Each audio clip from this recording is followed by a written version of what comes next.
Previously on Disco Elysium, our detective loses what little he had in his stomach upon getting too close to the murder victim.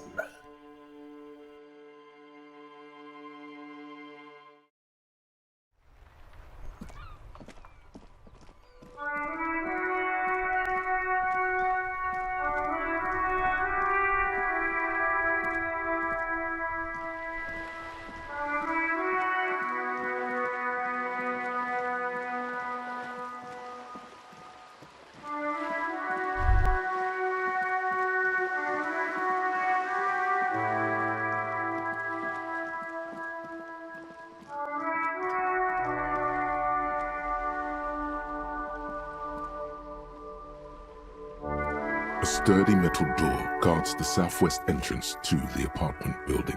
It's locked.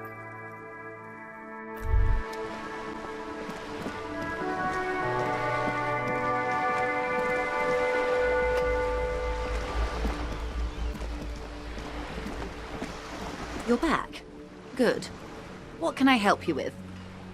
You seem smart. I need someone to give me a lowdown on this reality we're in. This reality? Yes, reality is your side case. An experimental side case. It's related to that medical episode. I have trouble remembering even the most basic terms of reality. Ah, yes. The episode. Sounds like an acute case of encephalopathy, now that I think of it.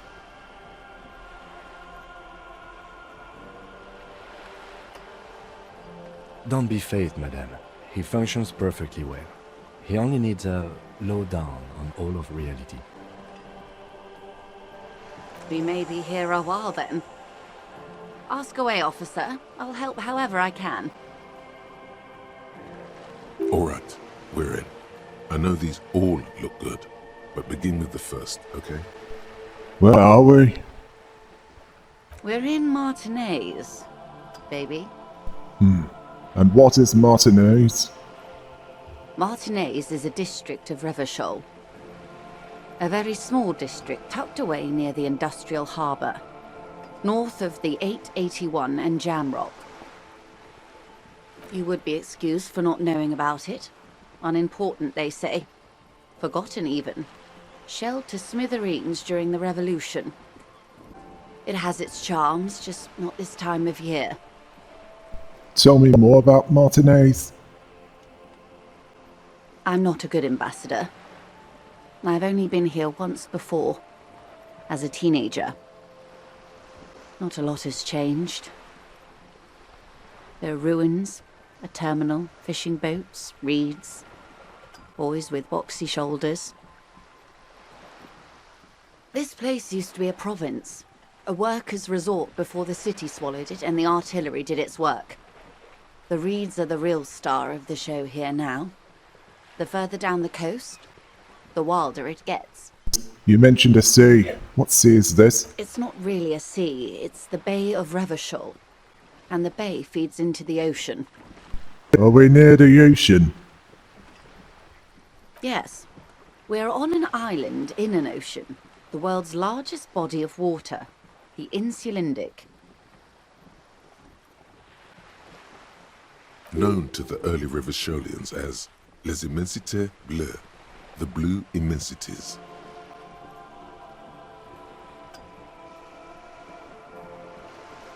Vast, lukewarm and unknowable, flowing in and out of sight. What's the name of this island? Caillou. Imagine a pebble. A smoothed-over pebble amidst a great blue sea, misshapen, cracked. The cracks are the River Esperance. We're in the delta of this river, on the 6th branch, the Martinez distributary. It is clear this pebble is of enormous value to her, and to humanity at large. Okay, that's Martinez. What's Revachol? Revachol? Revachol is what you call a city. What kind of city is Revachol? The great kind. As if it's self-explanatory, beyond patriotism, a fact. What makes Revachol great? History, detective. They built this city to resolve history. Our part in it, at least. Our centuries. Okay, who built this city? The nations of the Occident, or migrant workers from Semenine and Ile Marat, depending on your creed. When was Revachol built? In the DeLorean century. 380 years ago. And why will it resolve history? They say it's where the terrible questions of our time will be answered. The tensions are highest, the fault lines deepest. By that I mean conflicts. Ideological conflicts. The stuff of men. Why here? We are standing on a fertile, self-sufficient island able to sustain up to 200 million people in the middle of the Insulindic Ocean, the world's connective tissue. It's where the money is. So we're in an unimportant part of an important place? I think it's fair to say so. Martinez is about 22 kilometers from the center of the world. That soldering iron is the bank of the world building. The bottom floors are Insiacom, coalition government, Insulindian Mission Command. Silence. She lowers her hand. The water, the light. It's as though you're seeing it for the first time. There is no recognition, only the immensity of the sea and the cold radiating from it. She observes your eyes scanning the horizon, then breaks the silence, slowly.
This is one thought you need to complete. Where are you? Was there something else you wanted to know? I remember something about a lowdown. This has been informative. Thank you, ma'am.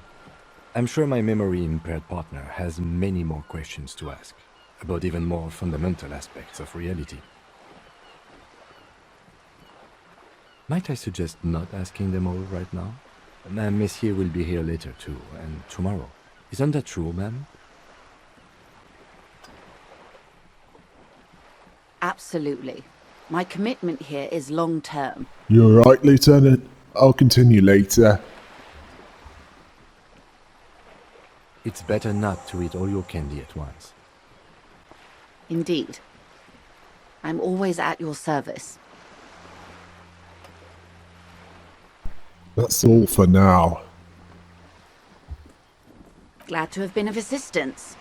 The little that I know. Anything else? Is what you want to say, but it isn't that easy, is it? What? Why not? Look at that lady.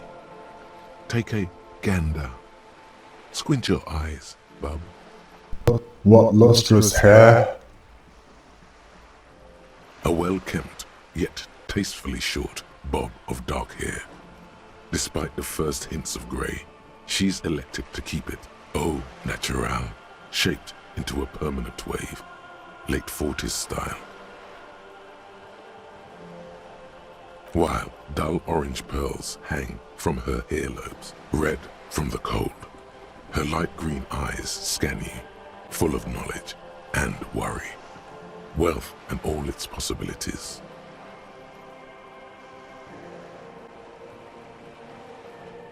These are the kind eyes of the rich man that seem to say everything is possible. Within reason. Yes, so? Now look at you, you misery-clad simian, barely able to tie your own laces. Your armpits are lakes, a scythe of booze precedes you, your hair sticks to your forehead, and your underwear feels uncomfortable.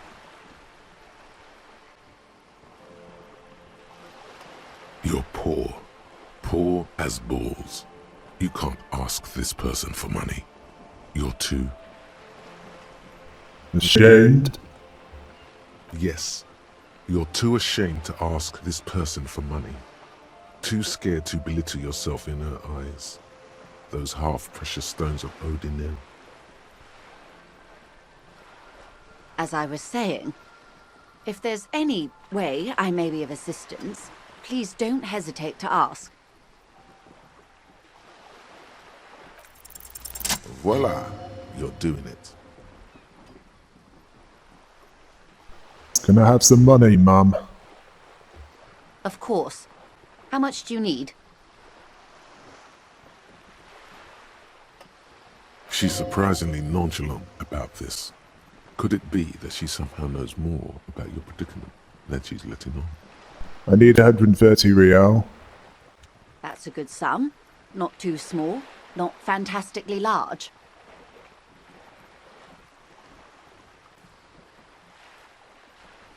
She removes a few notes and hands them to you. The paper is cold and oily to the touch. So, I hope I didn't just bribe you, officer. It may not be technically illegal under the Emergency Act, but still. I'm an honourable policeman. One of the few good men in Revachol. You're right, man, that donations are permitted under the Emergency Act, unseemly as it may be, as long as they are properly logged with the precinct. Which he most certainly will do. Now, how else can I help the RCM today, besides supplementing its salaries? Thank you. That's all for now.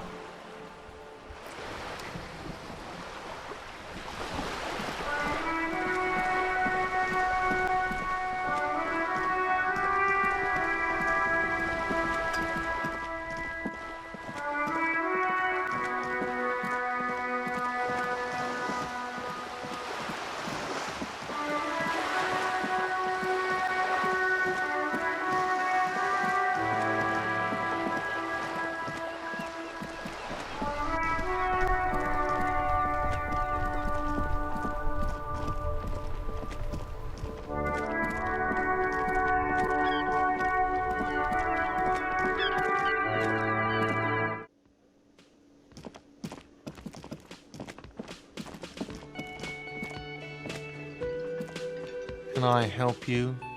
Is the trash container out back yours? Mine? No, it belongs to the Whirling in Rags. Thank you for clearing that up. Why do you keep the container locked? Why? To keep the hobos and drunks out. That's why. And the neighbors too. They put their trash there and they don't pay for the garbage company. I thought as much. And are you the only party with access to the trash container? Well, yes. Us and the garbage disposal company. It seems a little callous, doesn't it? Something stirs in you. I wonder what that feeling is. Prod at him and find out. We need those keys. What do you need them for? It concerns the case. Please cooperate. Just bring them back once you're done, please.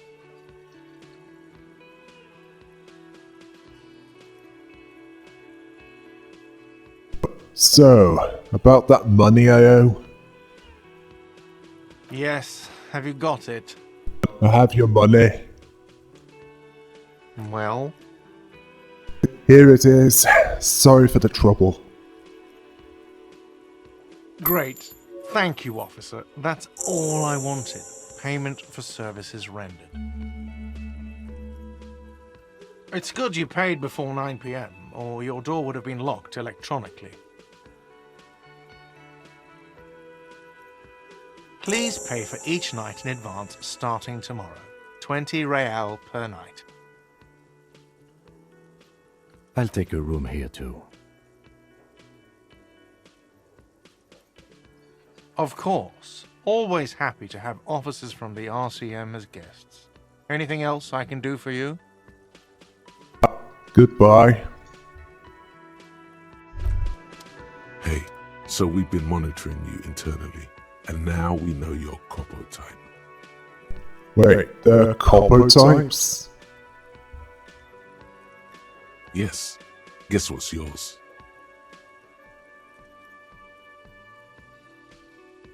I'm sorry you had to monitor me. Okay, just for the length of this short demonstration, please say something that isn't, I'm sorry. Guess. What is it?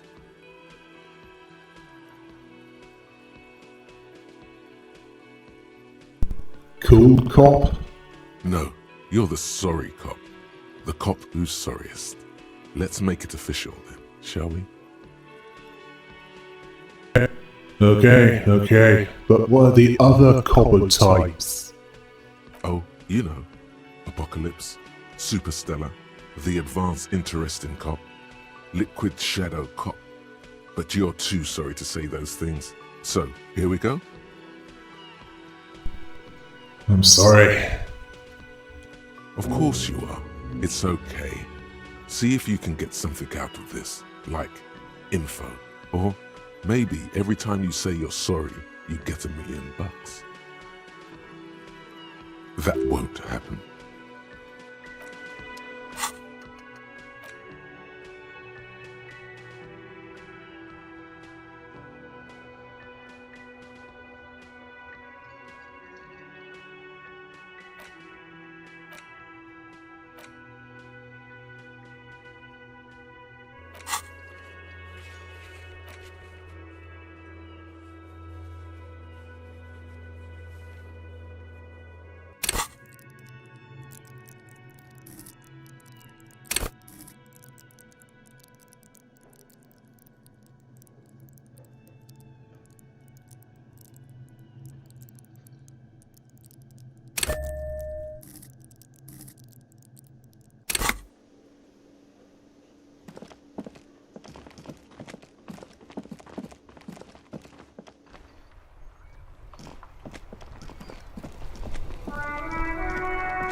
You see several packaged raincoats fill a low shelf beneath a display of croissants and juice bottles. The raincoats are transparent, except for the big Fritta slogan on the back.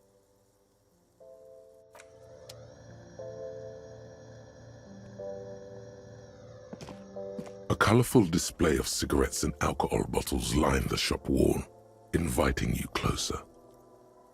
There, in that dark green glass, all in vain. The great flowing river of warmth, wine, alcohol, beer, alcohol, love, alcohol. Not right now.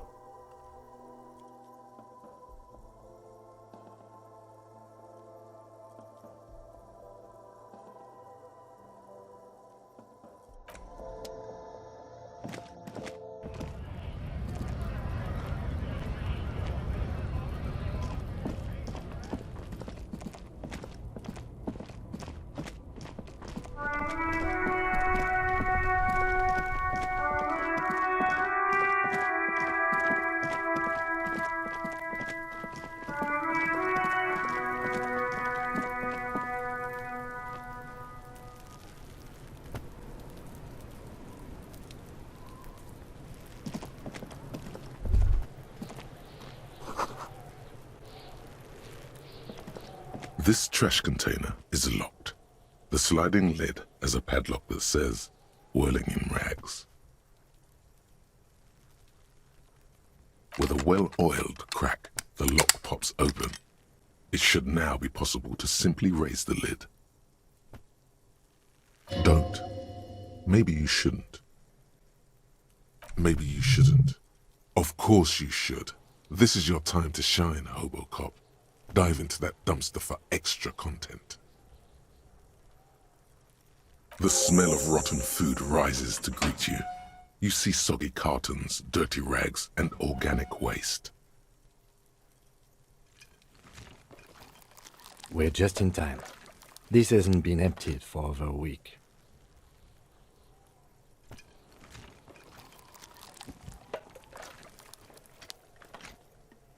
Wow, an Armistice caliber 50 knock cannon, half wrapped in paper tissues.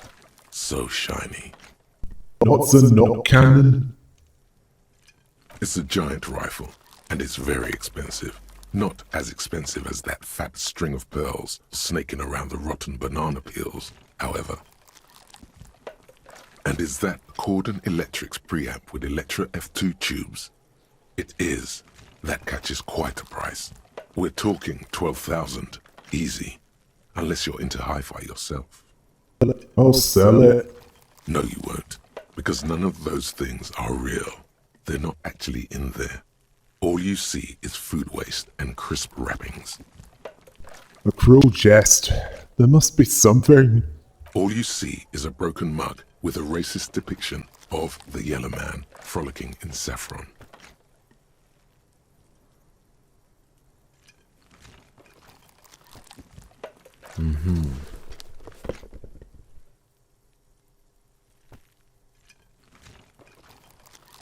You've acquired an interactable item. Investigate this item further by going to the Interact tab in your inventory.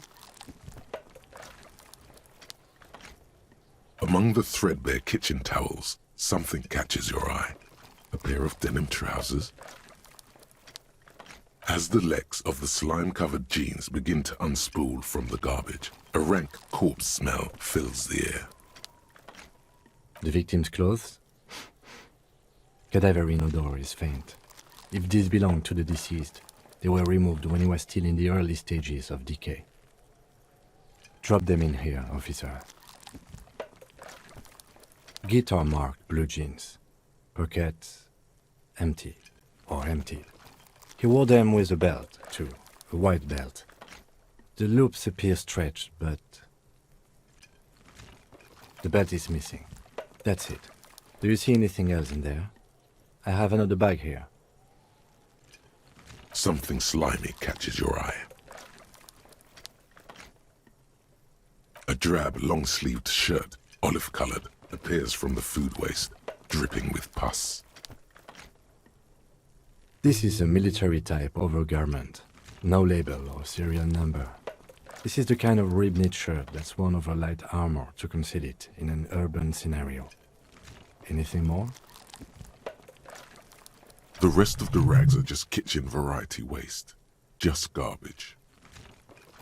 That's all, I think. All right. We should go to Gart again and ask if he knows who put the clothes in the trash. It could be as simple as someone from the hostel cleaning the yard. Or that one. I'd advise against confronting that force. You think someone from the Whirling might have been involved, maybe? Not really. All we know is the victim's clothes are in the trash, the lid was locked, and his establishment had the key. It's just a small loose thread. Yeah, we need to ask the kids who put them there. The fuck's he on about, kids? You hear that, Kuno? He thinks you're an infant or something. See?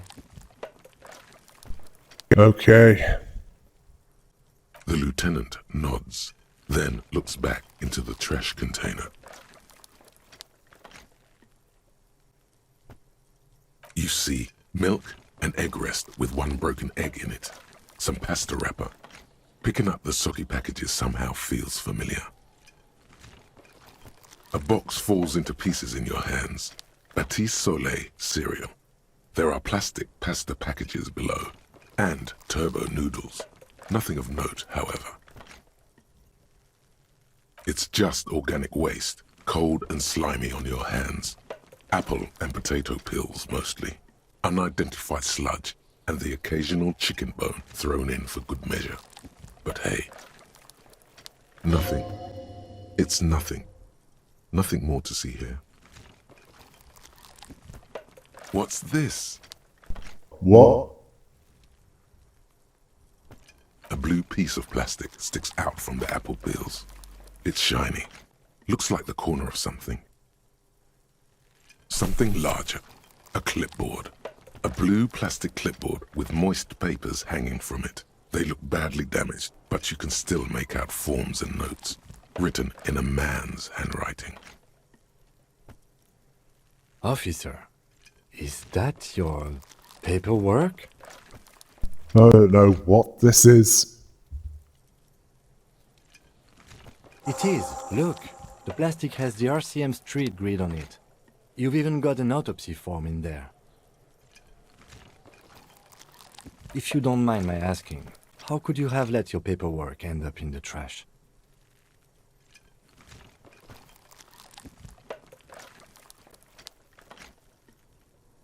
I'd rather not to talk about it right now.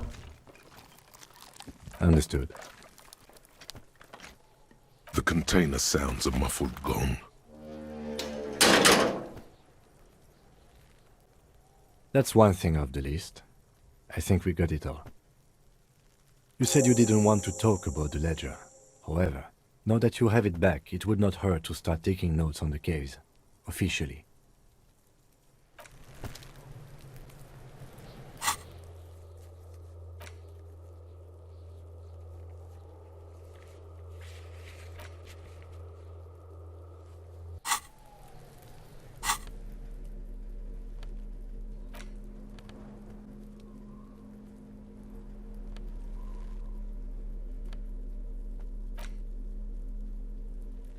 It's the ledger you found in the trash. A pitiful cabbage of white and yellow papers hanging from plastic board, barely held together by a metal clip. This sad display is made complete by the faint smell of urinal cleaner. Anything else? There's a piece of toilet paper, or is it cleaning tissue? No, it's toilet paper, desperately sticking to the back of the blue plastic clipboard. It's a metaphor for you. Below the pathetics, terror. Do not look into its blue heart.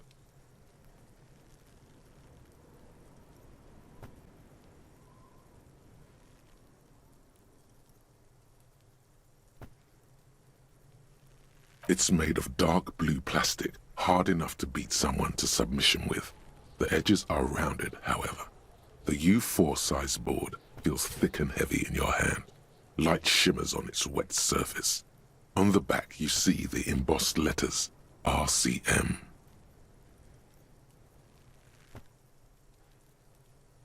U4 sized pages hang from the clip, screwed to the top of the board.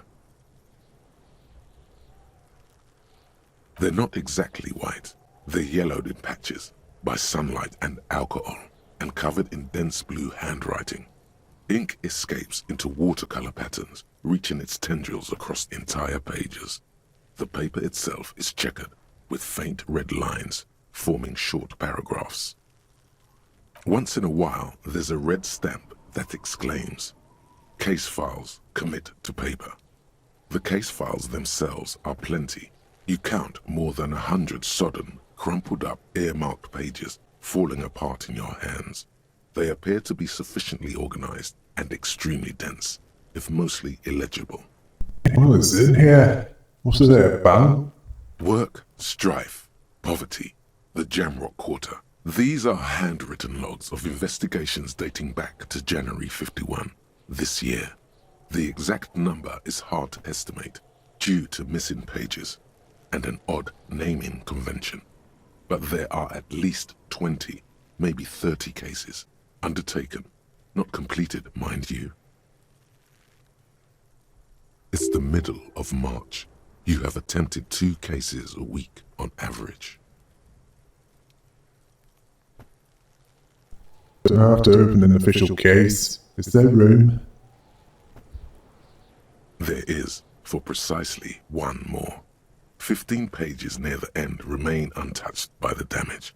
The checkered grid forms a structure of passages, breaking the case into subtasks to accomplish. Once all the tasks are accomplished, the case is complete.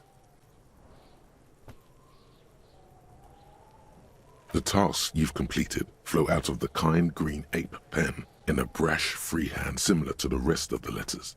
The wording comes easily. It's almost robotically simple, a language developed for mental rigor and simplicity.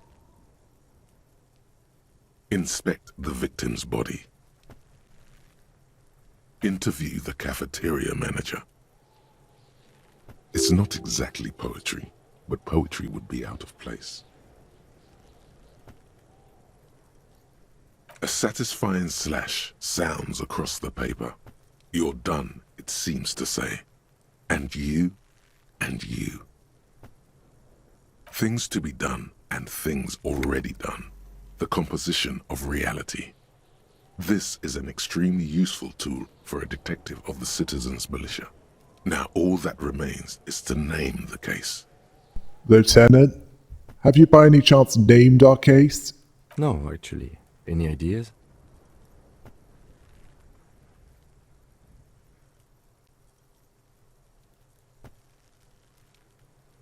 The Hanged Man?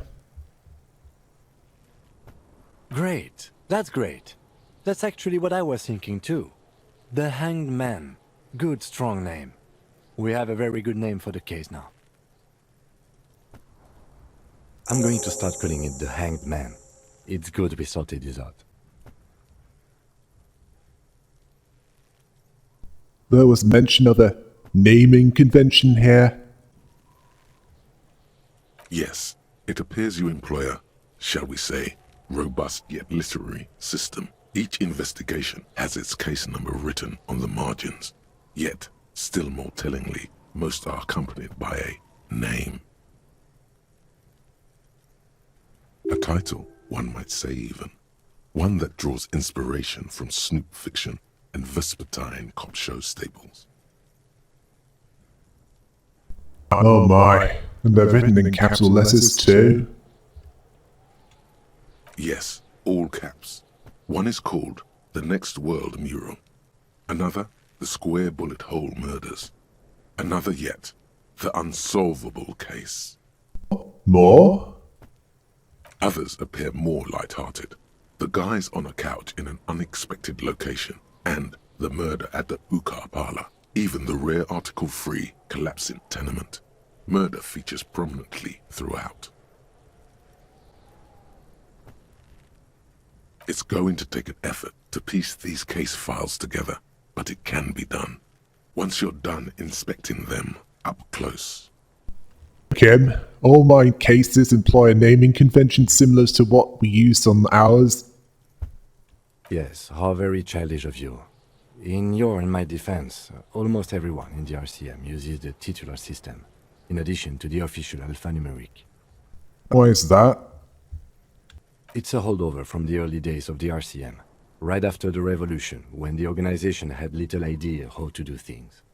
It persists in an unofficial capacity. Officers use these titles to refer to their work among themselves. I seem to have named a case The Square Bullet Hole Murders. Again, in your defense, I seem to have named one The Man with the Hole in His Head. That was a real person. His death was real. Still, I named it that, to amuse myself. I pray his loved ones never find out. What happened to him? Rail spiked through the head. He died. It was a workplace accident. Is 2 cases a week a good caseload, Lieutenant? Huh? 2 complex cases to undertake is a lot, yes. You really have to push yourself. I would not suggest it, lest you start making mistakes. 2 cases a week appears to have been my load, Lieutenant. I'm not sure I completed them, though. 2? That's a lot. I didn't mean to say you are making mistakes, by the way. That was presumptuous of me. I burned out all right. That's okay. We all do, sooner or later. Like a fan of gills, the checkered papers dry in your hand. The handwriting is extremely dense, if mostly illegible. You don't exactly close them, so much as distance yourself from the smelly papers. They're a little further from your nose now. It's proving to be harder than expected. You just don't have the intellectual rigor to patch the quilt back together. Try again later. In the back, you see thin, translucent copier paper. Some neon yellow, some bright red, all covered in boxes, like marching armies. These look like official forms, waiting to be filled out. Then rip them from the binder and hand them out, according to type of form. What type of forms are there? 3. The topmost are misconduct fines. The middle ones are station calls. And the bottommost are field autopsy forms. Each is easy enough to make sense of. You don't have to be an intellectual giant to do police work.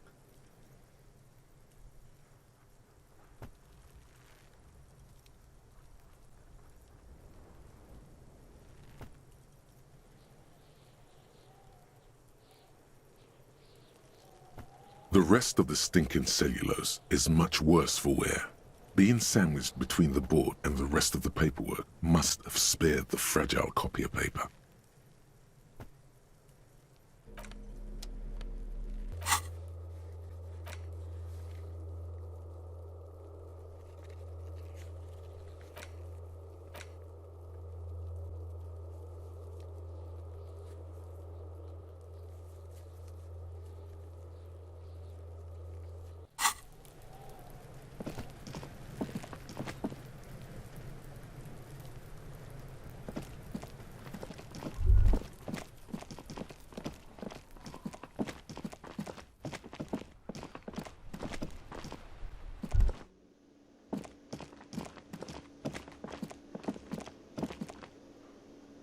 Can I help you?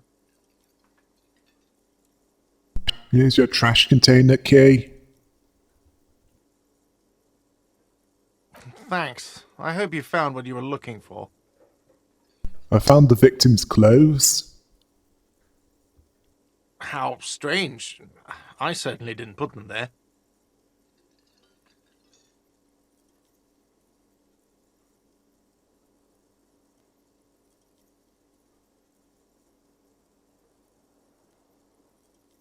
Who else has keys to the trash container? The trash collection service? CS Municipal. I don't see why they would put anything in the trash, though. Ah, the elusive CS Municipal. I doubt we'll be able to track down who was sent here last and when. This will have to be one of those little threats that solves itself down the road. Thank you anyway. Thanks. Let's talk about something else. Yes? Goodbye.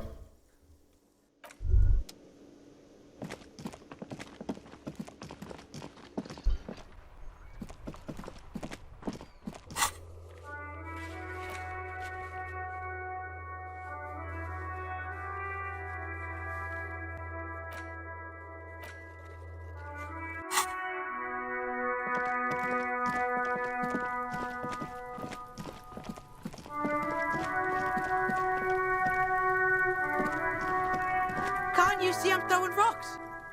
Look, I have questions for you. Alright, entertain the Kuno. Show me what you got. What you got there? What you got, huh? Show me what you got. Irregular speech patterns, overconfidence. Could this kid be on drugs? This warrants further investigation into this Kuno.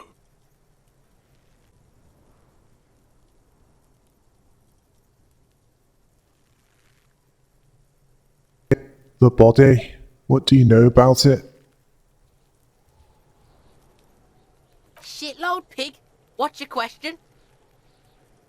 Don't tell the pig shit, Kuno. Kim, help me out here. What do we want to know?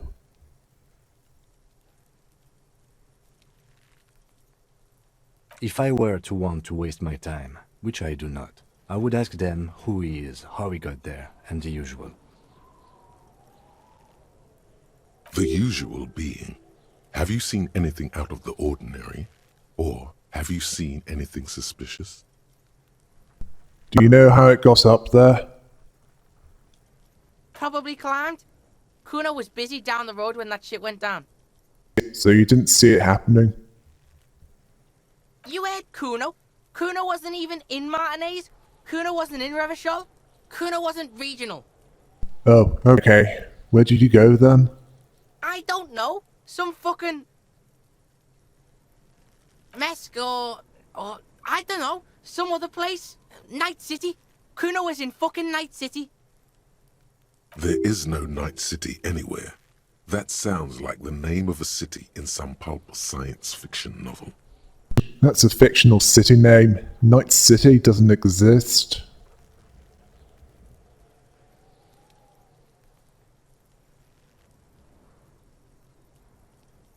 Why you gotta be riding Kuno's ass? You haven't been where Kuno's been. You haven't been in Kuno's head. You wanna know where Kuno was? You wanna know what Kuno's been fucking up to? Oh, don't tell him that, Kuno. It's lame. It's not fucking lame. Kuno's building Kuno's City. Night City. Rage City. The City of Rage. That's it. And it's not lame. Lame. That's the name of Kuno's City, bitch. Get the fuck off Kuno's back. This shit ain't about that. It's impossible to deduce what it is about, at least for the moment. If it's important, it'll come up later. Focus on the case. Do you know who he was? Kuno's fuck gimp. Kuno uses the fuck gimp for target practice. He's trying to hide the fact that he doesn't know. I meant who he was before he died. Kuno knows what you meant. Kuno's not a snitch. That's all. Trying to make Kuno sing into the popo phone. Have you seen anyone suspicious around? Just a couple of pigs sniffing around in the dirt. That seems pretty fucking suspicious to Kuno. Yeah, you tell the faggoty, Kuno. Looks like you're a fagari now, whatever that means. The suspicious question doesn't really work in antagonistic situations. More or less later. Right now, let's talk about something else. You're testing Kuno's patience here. Get lost,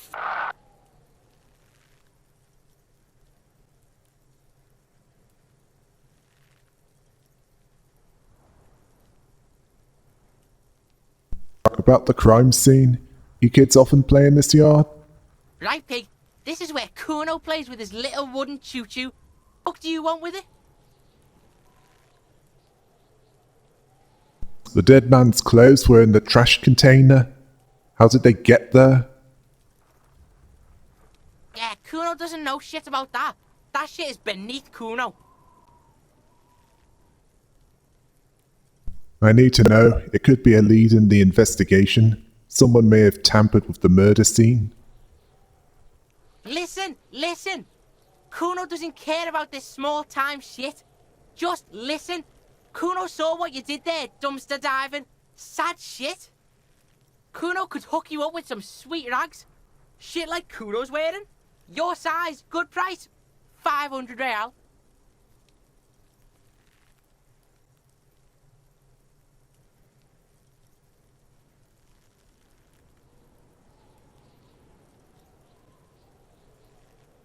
Wait, I asked you what happened to his clothes. You must have seen them lying around.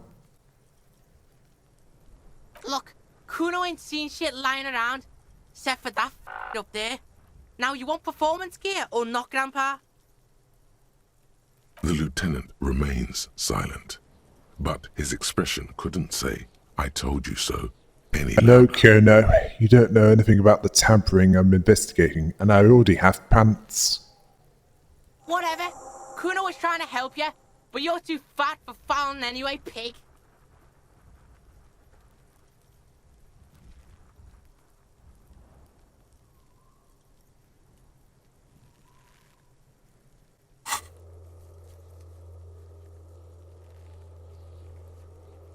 I might have questions later.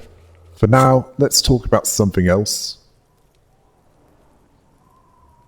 Yeah, whatever. Kuno doesn't give a shit. Okay, I'm off. Kuno doesn't fucking care.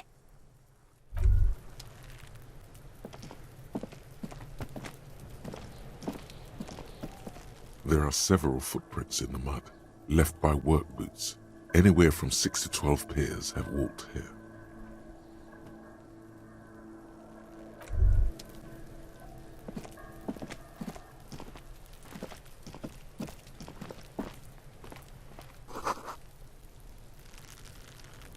There he still is, looking right through you with his white eyes. The body below is entirely dedicated to that corpse smell.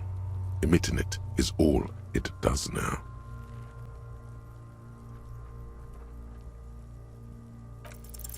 The ammonia only makes it worse. The combination forces tears out of your ducts. You manage to keep it in once. The second time, not so much. When the vomiting is done, your cheeks are wet with tears.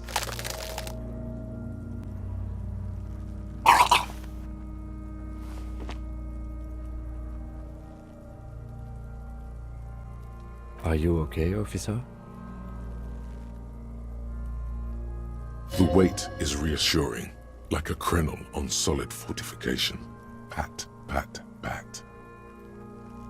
You're facing tough odds here. It's aggravated further by alcohol withdrawal.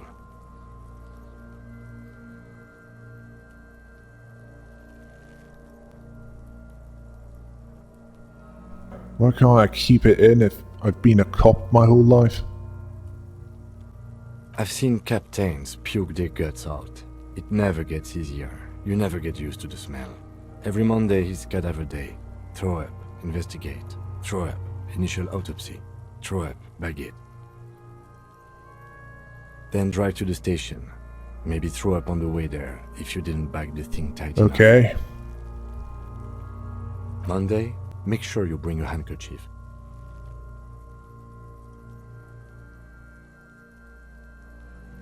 Do it without me. I just can't keep it down. No. This is a two-man assignment because it needs 2 officers to complete. I need your help. You need to get your shit together. Okay. We should go talk to the locals. Find something else to do while the wind changes. It's pretty bad right now. You've gained a thought. When this dialogue is over, go to your thought cabinet and internalize it for special bonuses and effects. Give it half an hour. Get yourself together.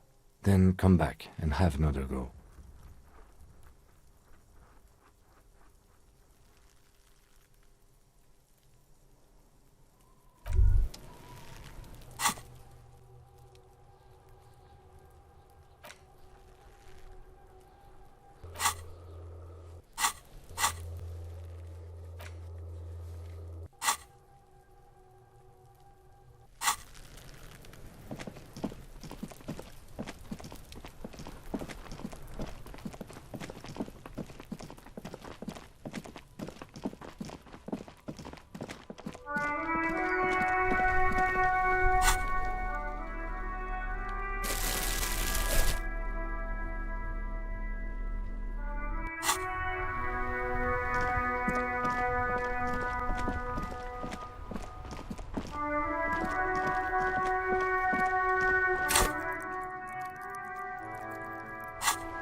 This coin-operated viewer is facing south. The instruction manual says to insert 25 centimes and pull the handle while looking inside. Then use the focus knob to zoom in if necessary. Why place a tourist attraction in the middle of such poverty? Your money disappears into the coin slot, a clunk, the ring of metal. The curtains on the display open. You lean in to catch the view. It's blurry, different blues and greens. In the middle of the shimmer stands a drab grey shape, like a ghost. The lenses shift. The ghost sharpens into an islet in the bay.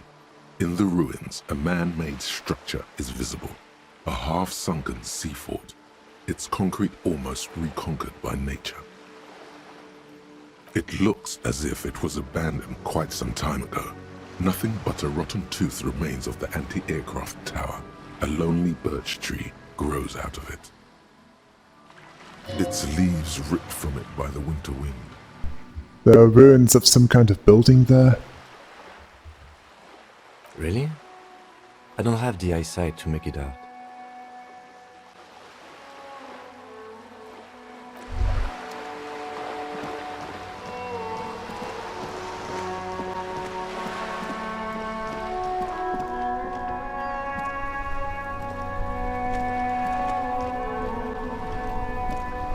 Have you no shame? Whining about your back every time you bring out the measuring tape. René, you're a man with a fork in a world of soup. Please, let's just try to enjoy the game, alright? I'm trying to, but you keep breaking my concentration. You're old. I can see that. We're both old. Now stop grabbing your ass like it's a girl. These manly men are playing balls. This is a ball game. Grab a ball and play it. Don't ask questions. Shoot first. Ask questions. Shouldn't I ask what game it is first? No, you got this. There's the ball. You're the game.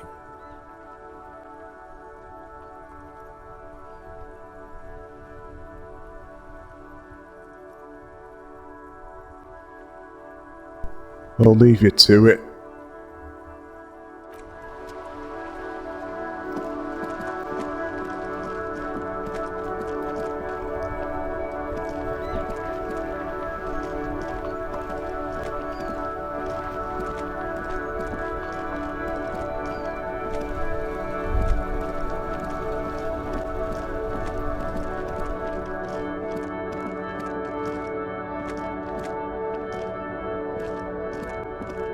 There's a pile of cheap sunglasses in a small box, a variety of shapes and colors.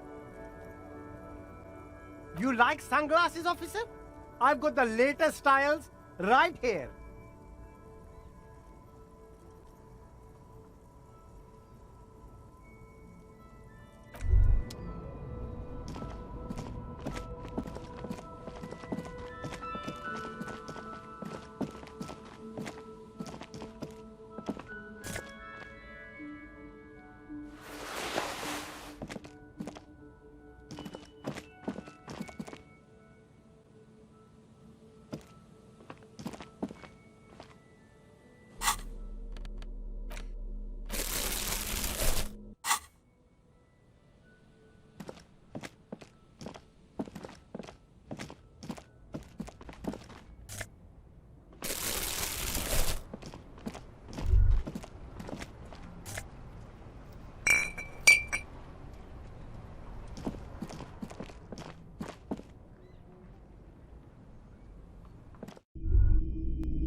You see rows of toy soldiers guarding the rest of the trinkets displayed on the table.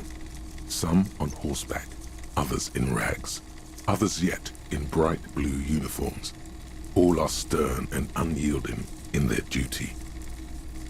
Try to find something pretty and cool here, then use it to win her back.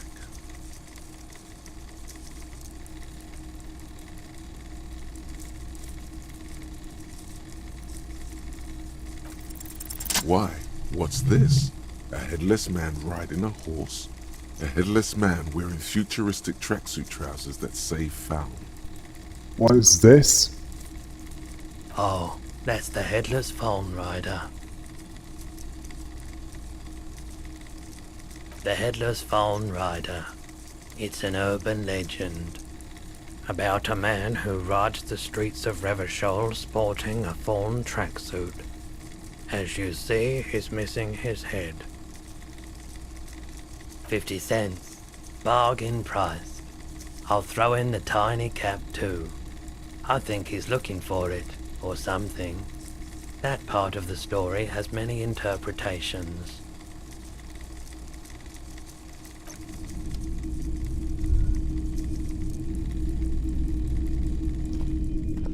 The boomboxes on the shelf look well-loved and well-traveled. Chipped, dented, they stare at you with the unblinking eyes of their tape reels.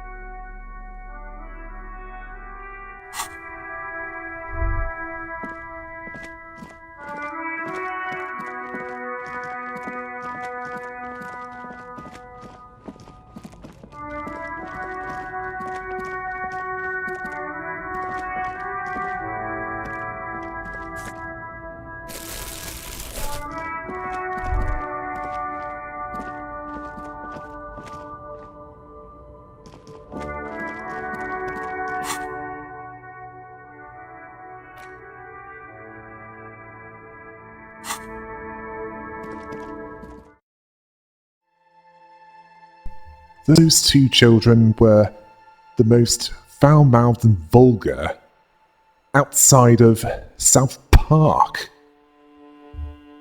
Until next time, hail the rabbit!